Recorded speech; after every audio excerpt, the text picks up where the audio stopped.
Welcome to the deep dive. Today, we're cracking open some material that's really aimed at folks looking to level up in physical security. Yeah, specifically people prepping for that PSP certification from ASIS International. Intermediate level, mostly. Exactly. We've got this guide. It's basically a strategy guide meant to help you get ready for that exam. And it lays out a pretty clear path, doesn't it? We're going to unpack its 5-step strategy here. Right. The whole idea is to help you study smarter, maybe build some confidence, and really feel prepared for what the PSP exam throws at you.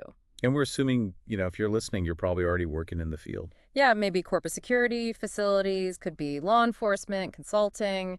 You get the basics. You know about threat assessments, access control, you've worked with video surveillance. The fundamentals are there. Mm-hmm.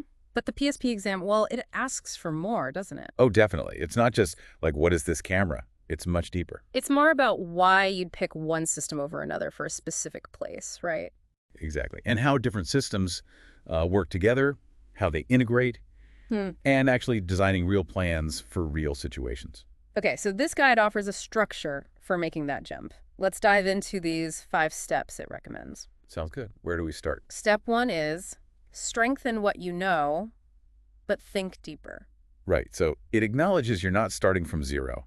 You know about locks, alarms, the usual stuff. But the shift is think like a designer, a Yeah, strategist. arc-lacely. Move beyond just knowing the definition of a barrier. Think about why you'd use a specific type. Okay, so the guide gives examples like choosing a barrier for a factory versus a school. Very different needs. Totally different risk profiles. Mhm. Or picking a CCTV setup for a warehouse. Maybe it's got low light, long hallway. What camera works best there? What lens? Why that choice? And maybe the biggest piece. Yeah. How do all the layers work together? The fence, the lights, the access control, the cameras inside. Mm. How do they support each other? So it's not just isolated components, it's a system. Exactly. And that's the level the PSP exam operates at. Real situations requiring real design decisions and justifications. Okay, that makes sense. So you've got the foundation, now you're thinking more strategically, which leads into step 2. Build a smart, targeted study plan. Right, because you can't just, read everything randomly and hope for the best. There's too much material. Way too much. So the guide says start with a diagnostic test. See where you actually stand. Find your strengths, but more importantly, where are the gaps? Yep. And then you use that info to plan your study time. The suggestion is something like 40% on your weak spots. Really focus there. Okay, 40%. What about the rest? About 30% on the stuff you kind of know but need to solidify, your mid-level knowledge. And don't forget your strengths. Keep them sharp with the remaining 30%. Makes sense. Don't want to lose easy points. And resources. Just read the ASIS books. Well, those are core, definitely. But the guide strongly suggests mixing it up. Flashcards can help, videos, maybe even a study group if you can find one. Different angles on the material. Exactly. And be consistent. Schedule regular time. Maybe one deep dive session a week and another session just to review, especially focusing on mistakes you made in practice questions. Like training for a marathon, the guide says. Slow, steady. Consistent effort. That's what builds the knowledge base you need. Okay, so you've got your plan. Then step 3 is where, as the guide puts it, it gets really interesting. Yes. Practice real-world scenarios. This is crucial. Because the exam isn't definitions, it's scenarios. Here's a situation, what do you recommend? Right. They won't ask you to define man-trap. They'll give you, say, that hospital scenario the guide uses. Okay, yeah. The hospital, complex place, you've got visitors, patients needing protection, strict fire codes. And the question might be, okay, design the access control. What system do you use, and why did you choose that one? You have to justify it. So how do you practice that? The guide suggests actively looking for real security case studies, online, in journals. See how others solve tricky problems. And then try creating your own what-if situations. Exactly, based on places you know or cases you read about. Yeah. And really try to solve them. And the key is asking yourself why. Why is this the best solution? Could I explain this to a client or my boss? Yeah, can you articulate your reasoning clearly? That practice shifts you from just being a test taker to being a genuine problem solver. Which is really what the PSP is certifying, right? That problem-solving ability at a higher level. Absolutely. And solving those problems often involves step 4, know your standards and tools. Ah, the standards. NFPA, UL, ISO, names you hear a lot. And for PSP prep, you need to get comfortable with them. Not just the names, but like When do they apply? Why do they matter? The guide calls out a few big ones, NFPA 730 and 731. Those are key for system design and installation guidelines, right? Huge ones. Then you have UL standards, especially for the hardware alarms, electronic gear.